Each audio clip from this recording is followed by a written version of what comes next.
Hello. I told you this one was going to be a longish one. It's going to take me quite a bit to do this. Florence Louisa Cellatly, Cellatly, who died December the 27th, 1873, aged 9 weeks.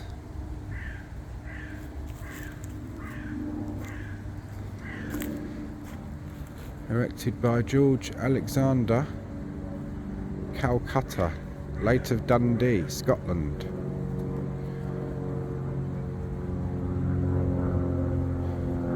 In memory of his dearly beloved wife, Jessie Ogg of Leith, Scotland. She was married at Calcutta on the 29th of October 1868 and died suddenly after. Died suddenly at her father-in-law's house, Barking, Essex, on the eve of her return to Calcutta, the 5th of November 1870, aged 20 years and 16 days. The cup was bitter, the sting was severe, to part with one we loved so dear. Our loss was great, we'll not complain, but trust in Christ to meet again. And that's a sad story, isn't it? So that's George Alexander of Calcutta, late of Dundee, and he lost his beloved wife, Jessie, whose maiden name would have been Ogg, just before she was about to go back to Calcutta and probably join him there. That's very sad.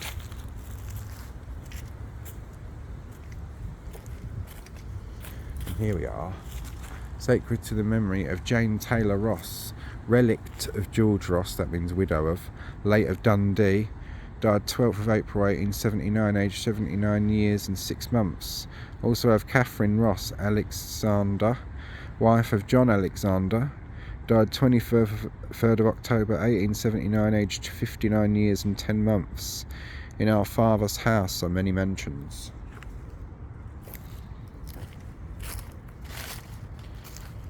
Some are worn away and some are pretty well preserved. In affectionate remembrance of James Henry, eldest son of James and Mary Ann Cutmore, born the 1st of January 1876, died January the 30th, 1882. Of such is thy kingdom of heaven. Also James Cutmore, father of the above, who died November the 17th, 1885, in his 37th year.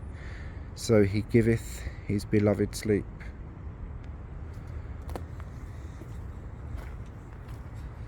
And this is Emily Littlefield, who died July the 13th, 1883, aged 26 years. And then you've got also Anne, the beloved wife of Thomas Littlefield. Benjamin Littlefield. And mother of the above, who died March the 21st, 1891, aged 67 years. Then you've got also Benjamin Littlefield, the beloved husband of the above, Anne Littlefield, and father of the above, who died January the 30th, 1892, aged 71 years. Blessed are they, blessed are the dead. Blessed are the dead that die in the Lord.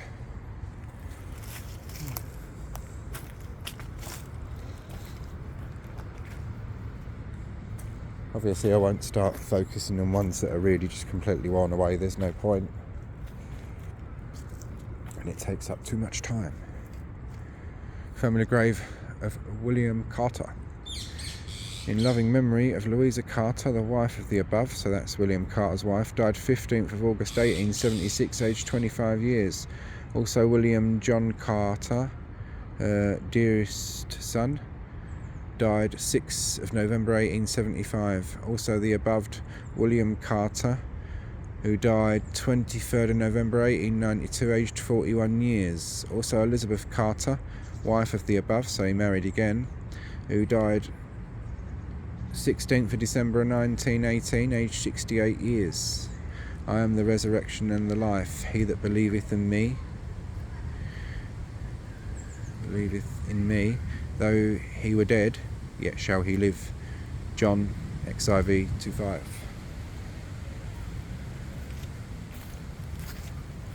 Little squirrel going there. And this is in loving memory of Grace Edney Cotton, beloved daughter of Henry and Eliza Cotton, baker of this parish, who departed this life on June the 23rd, 1869, aged 8 years. Then you've got also Henry Cotton, who entered into rest March the 20th, 1911, aged 82 years. Then also Elizabeth Cotton, who entered into rest January the 6th, 1918, aged 83 years. And it's quite possible, being a 1918 grave, that lady may have died from Spanish flu. And see, this is a fully blistered grave. This is what I mean about fully blistering, and all that's left is in loving remembrance. People's names are gone. So, luckily, I've done these ones, haven't I? Luckily, it was recorded down in the Monumental Inscriptions book. Right, and we've done we've done all the way from there.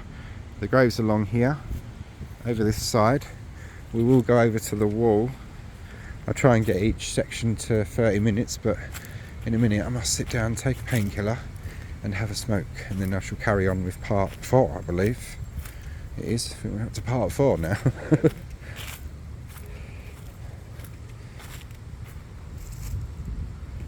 Too much lettering. Edwin, and you've got Mary. It's too much lettering gone. You could stand there all day and try and work some of them out, and you probably wouldn't have a good job of doing it. I wouldn't anyways, I haven't got very good eyesight. This is a rich person.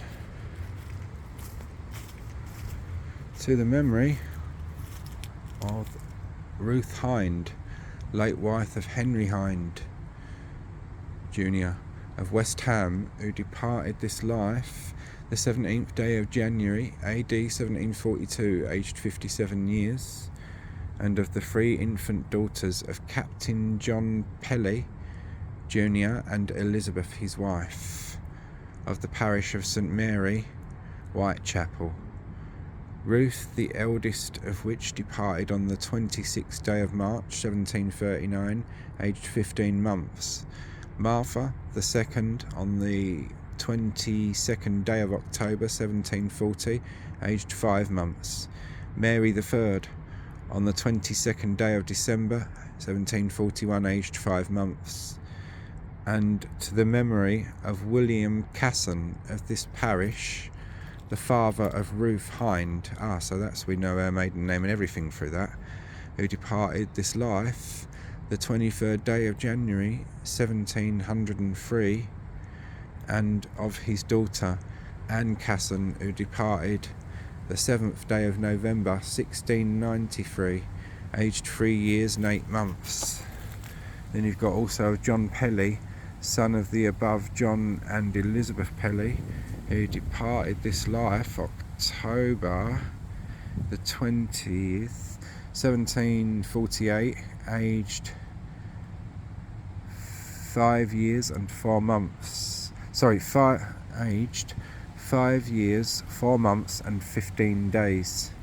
And you've got also Sarah Pelly, daughter of the above John and Elizabeth, who departed this life December the 20th, 1748, aged 2 years, 5 months and 10 days.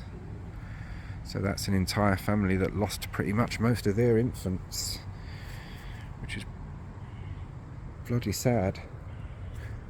And over here is what used to be known as the poor door. If you were poor and needed the parish relief, like which some of my ancestors did, this would be the door to where you would come on the dole day, hence where on the dole comes from. A little bit of history lesson there. Just here, and I've been down in here inside the church, if you go back through my page you will find it, is the bone chute that leads you into the old crypt. It's now just as a boiler and old things down there, but years ago when the churchyard became full, they would dig up the old graves and they would slide the bones down here, and they'd be taken to an ossuary in the crypt and stored in there. These ones, there's no point stopping or looking because they are all worn away. This one here is the grave of Jane Young. She will have a separate post or video all to herself. Very interesting, the legend of Jane Young and the writing that will not go. So we won't cover her yet. In affectionate remembrance of John Leslie Hamid 9th, March the 9th, 1873, aged 72 years. Also Elizabeth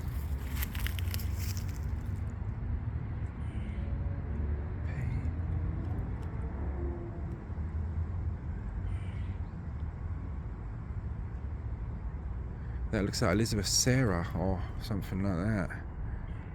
Relict of the above, which means she was his widow. And she died on October the 4th, 1884. And the age is gone, I'm afraid. I hate that, relict of the above. But above there, and you can see it's all covered with moss and everything, is the inscription for that man's parents. The Leslie family. Remembrance of William and Elizabeth, who died something, oh, it's too much of it, it's gone. But the William and Elizabeth, they both died abroad and had to be buried abroad. That's why they're mentioned on there, and they both more or less died at the same time, which probably suggests a disease. In loving remembrance of Emma, daughter of William and Elizabeth Lake. It's the surname is Lake, L-A-K-E, who died 22nd of April 1903. Is that 1903? Yeah, aged 45 years. There is another inscription below, or a verse, but it's gone. Would have been more inscription there, and that's in loving memoriam of William, son of, that's John and Elizabeth Lake, and he died, and that looks like 1895, and the rest of that I'm afraid has gone. This one here, and I do know this one from my own research because she's a distant ancestress of mine. She was like the cousin of my 5 or 6 times great grandparents, and her name is Anne Lee. And she was a servant to a fairly well-off family, and when the woman died, they left her quite comfortably off. And unlike most of our family, she was buried in a fairly prominent place with a decent headstone on it. But underneath other members of the family mentioned quite a few, and it was even on the back of the headstone was inscriptions at one point, but you can just make out little bits and pieces of it. But yeah, they've got as many on there as they could, literally, with that one.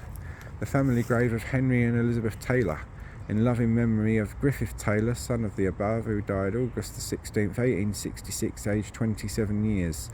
Also Elizabeth Taylor died June the 8th, 1870, aged 34 years. Also Henry Taylor died April the 20th, 1873, aged 71 years. Also Frederick William Taylor, who died at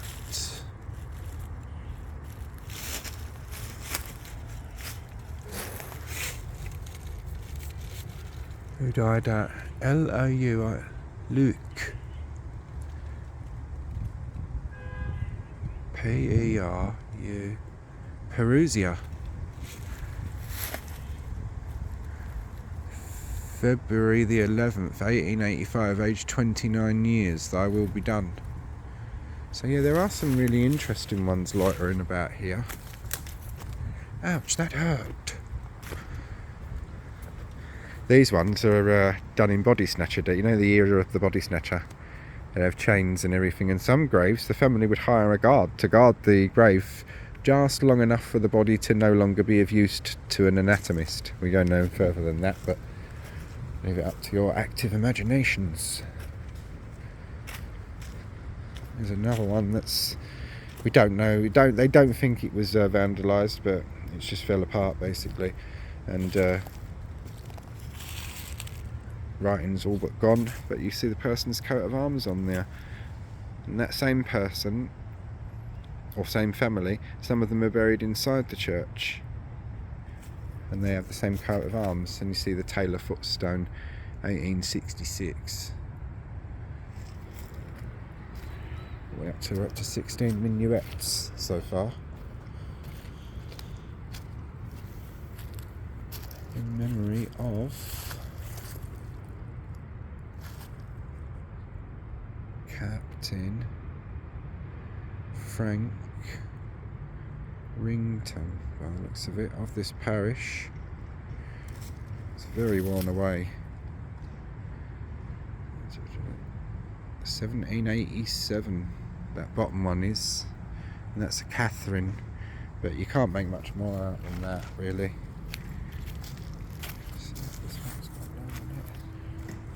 Oh, I done the last one, didn't I, when I done the captain's grave over there. In loving memory of our dear mother, Annie Tovery, who died the 3rd of February 1913, aged 83 years. Ye shall abide in my love.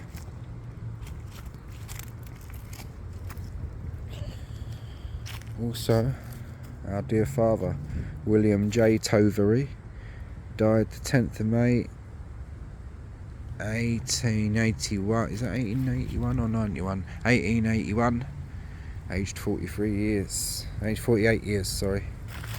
So his wife died a fair while after him.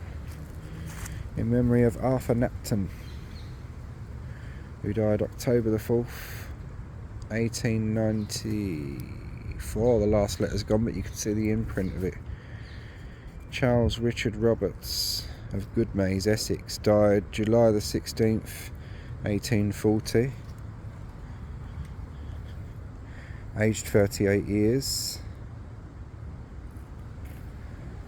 I'm sorry to have to stand on this one, because this one's been repaired in the past, but then it's over again. I won't stand on it because it might break it more. Also in loving memory of Margaret Elizabeth Tristram Roberts, daughter of C.R. Roberts, who died May the 8th, 1883. And this one, it fell over some time ago, was repaired with iron rods and props back in the old days, but as you can see it's gone now, unfortunately. Try and clear some of it away so I can see some of it. Sacred to the memory of Richard Floyd, who died the 14th of April 1807, aged 24 years. Also of Sarah, daughter of the above, who died the 26th of December. What? You smoking? Nah. No, I don't smoke, mate. Oh, right, yeah. He died the 26th of December 1807, aged 2 years. Also John Smith Bryant died 29th of January 1855, aged 70 years, in the 70th year of his age. So yeah, that's another one that fell over though, they believe. And that man saying, "Yo boss, do you smoke?" He's asking me if I want to buy some weed. Usually get asked that up these stairs here, and it saves me going in there. Grave of St Ethelberg, or St Ethelberger. Grave of St Hildelith, or Hildelitha, and that's the grave of a royal abbess who is the sister of a king. And over here is the nuns' burial ground. In Valence House Museum they've got some exhibits and things that they found in there when that was done, and that's where the screen of the Holy Rood was found. What I told you about, what's up in the curfew tower over there. That's what they say. They think the nuns buried it for safety. Another 10 minutes to go on this one. I may leave the other parts of it for another day because it gets a bit monotonous, and I'm quite sure everyone doesn't wish to see all of the same thing all at once. Hope you don't find it monotonous, but for me, after a while of filming the same thing, it gets a smidge monotonous, I'm afraid. This is another broken one. It's been broken for some time though, that. Over there is a stone that did have an inscription on it. These stones here had inscriptions on them, but they're far too worn away to see anything. You can see it's got a cherub and whatnot on there, and another one there, but any inscription's well gone. But that was from the 1600s, I'm told. But here, unfortunately, anyone who types in on the internet Barking murders, those two young blokes who were gay, they were killed because they was gay. The bloke dumped their bodies just there. And on the opposite side of this wall is a sanctuary chapel of the old abbey, which is where prayers for the dead would have been said. And I've never liked it anyway. It's always had a bit of a nasty feeling, but since then the feeling's even worse, and we're being watched by a squirrel. When someone like that comes up to you and they look a bit dodgy, put your hand quickly in your pocket and make a pulling out motion. Don't take your hand out of your pocket. They look twice and think, ooh, what's he got? And it usually makes them think twice. Sometime, one day it probably won't, but there we are. I have no intentions of getting mugged or whatnot without a fight. We've got an old one here, and the writing is fairly well preserved. Here lieth the body of Elizabeth Day, who departed this life the 20th day of February 1683, aged 72 years. The Lord's will. That'll be the Lord's will be done. And for an old grave, that's very well preserved.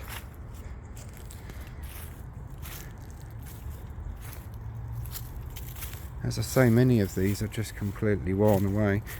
Brooke, 1886, so that's the Brooke family grave, 1886. Ambrose John Brooke, who died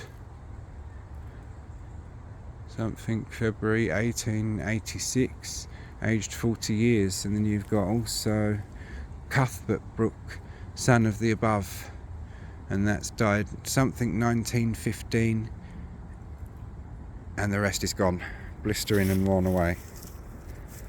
And you have to be careful doing this, going down the sides, because if you step wrong you hurt yourself and fall over, which I've done before, and hurt myself and fell over. Another coffin grave there.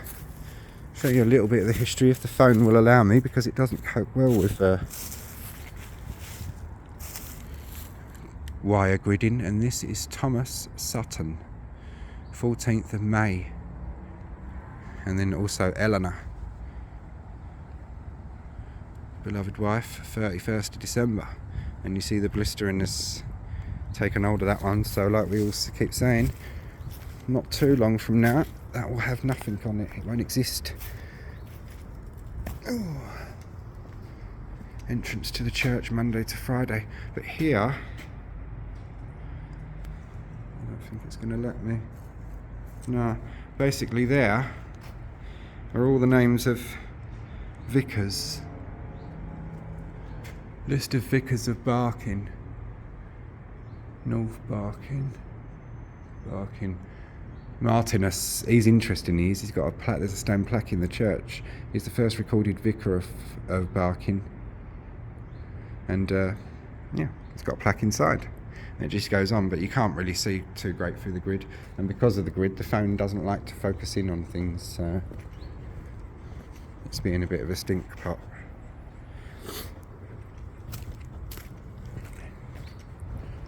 Because we've still got all that way to do and all at the back and everything yet, so as I say, there's quite a lot of graves, so I may do this in phases if you guys and girls don't mind.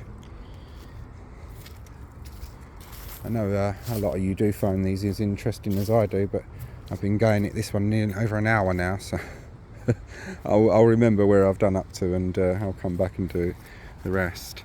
But this one just completely worn away, and that's James Knapton, and we saw a Knapton grave over there, so obviously the names keep springing up because a lot of the same families lived in the parish. And also of James, his son, aged 12, died 12th of March 1903, aged 50 years.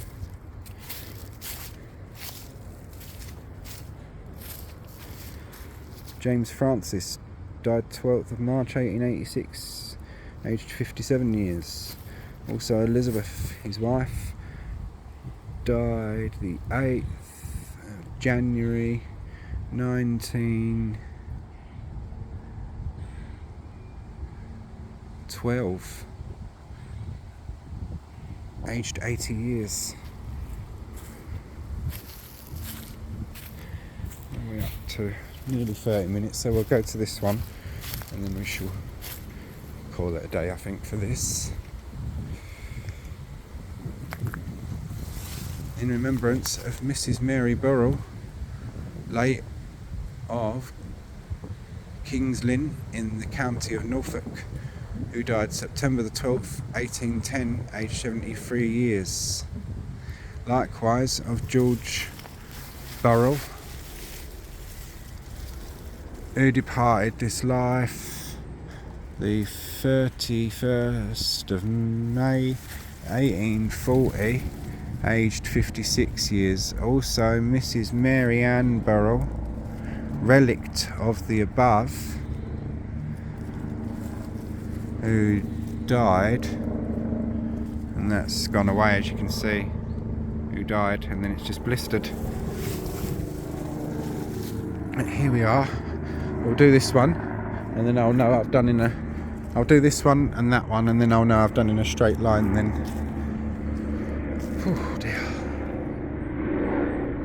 The family grave of George and Elizabeth Marchant,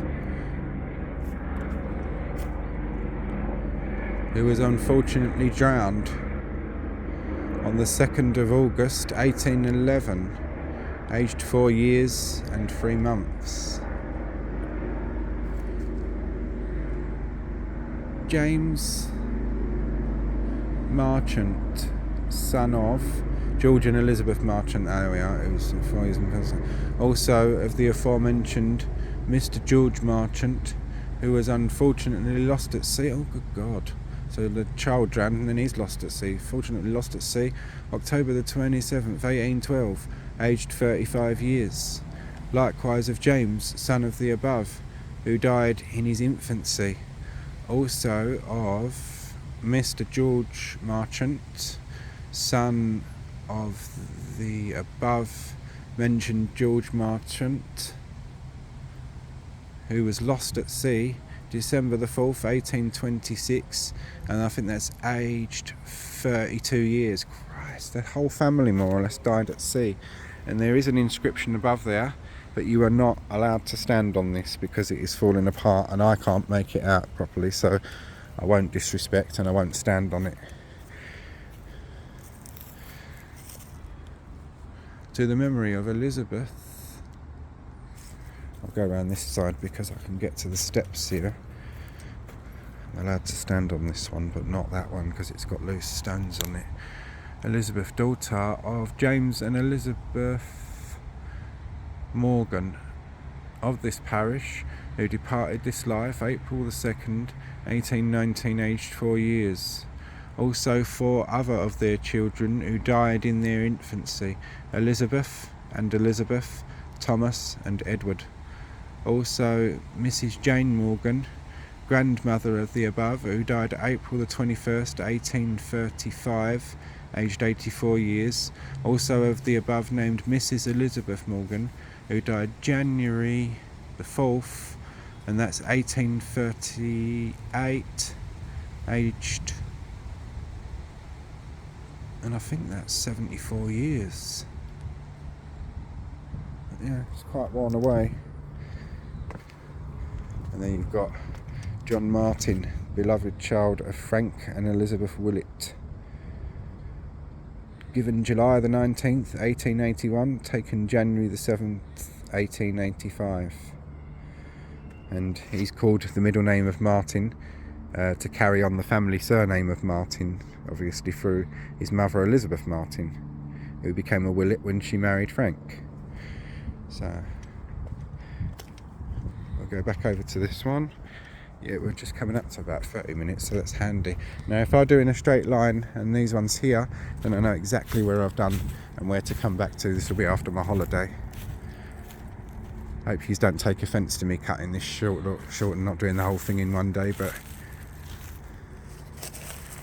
in loving memory of my dear parents, James Brown, who fell asleep in Jesus, October the 16th, 1883, aged 64 years, forever with the Lord.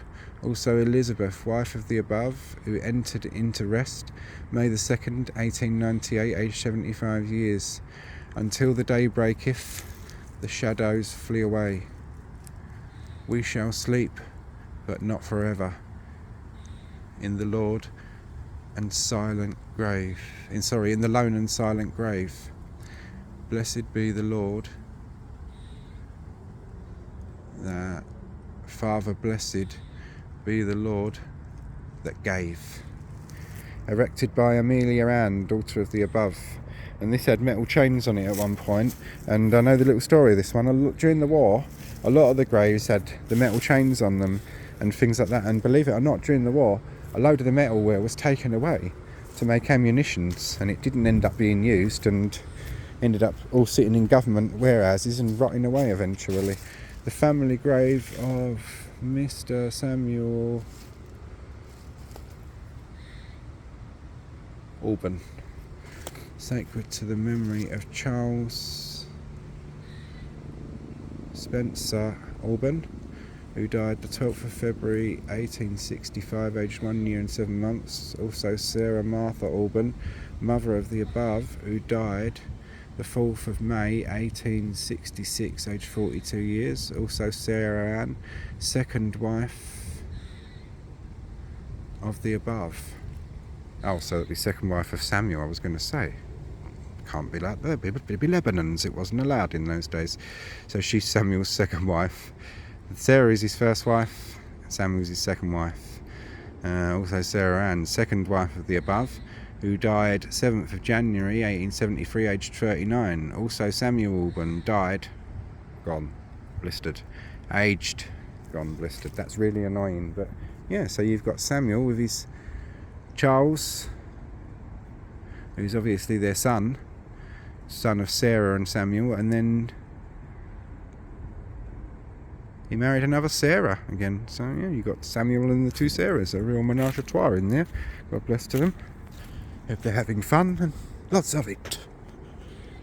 That's the spirit. That's the thing, old boy. Yes, yes, marvellous stroll, walking the dogs. My nephew likes that one, the posh one. They're followed by the laugh. Yes, he likes all that. It makes him laugh. Also Elizabeth Mead, wife of the above, John Mead, died this September the 7th, 1876, aged 76. And the above mentioned John Mead is under that lot.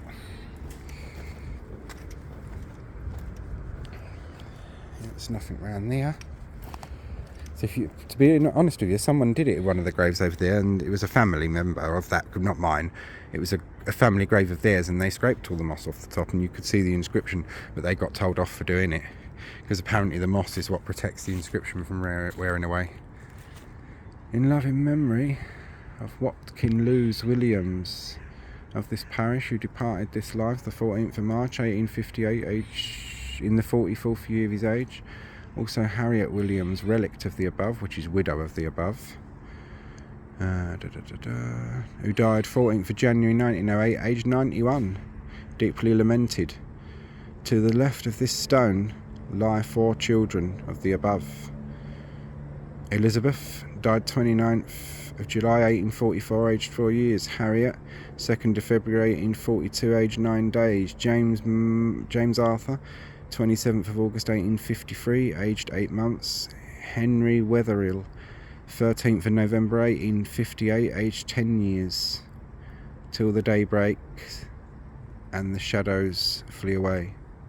And you've got sacred to the memory of Watkin Lewis Williams, late of this parish, who departed this life the 31st of March 1826, aged 47. Also of Elizabeth, relict of the above, who died 29th of August 1847, aged 68 years. Also in memory of Watkin Lewis Williams, late of Forest Gate, who departed this life 17th of June 1902, aged 55. And Mary Ann, wife of the above, who died the 29th of May 1898, aged 48, interred in Stratford Churchyard. In loving memory of William James Williams, late of Lowestoft, who passed away 1st of January 1916, aged 71. Father, in thy gracious keeping, leave we now our loved ones sleeping. And to the left are buried their children, all worn away, but the initials on this side with the date on that side, and marked with a stone, and that one has obviously been repaired in its time, you can see that. And this one here, and we've covered our little area then that I wanted to do. In loving memory of Daniel, in loving memory of Daniel Soul, so you will, who died 18th of November 1831, aged 58 years. Also Elizabeth Mappy, his wife, who died the 12th of February. It's not 1830, that's 1881. He died, who died the 12th of February 1916 in her 89th year. Also of Oliver Joseph, youngest son of the above, died 16th of May 1894, aged 38 years. So he giveth his beloved sleep. Worn away, blistered to anything, damaged and worn away. And when you join me again next, which will be when I get back off my holiday and when I've had a little miniature break and whatnot, we'll carry on from here and we'll cover the graves on that side. There's a few interesting ones over there, including one that's been fairly recently restored by the permission of the parish, which it's not easy to get that done. And we'll have a little quick look, because we've covered them already, my own ancestors' graves, the Maywoods, and we've done that one already, so we won't even bother too much to cover it, just to have a little walk past, show our respects. But that will be when you join me again. Hope you've all found these interesting so far. If you did, you know what to do. Take care, everyone. See you all soon. And the next you'll be seeing me. No, I might be doing something else after this, so I'll never say never. But see you soon, possibly. Take care all. See you soon.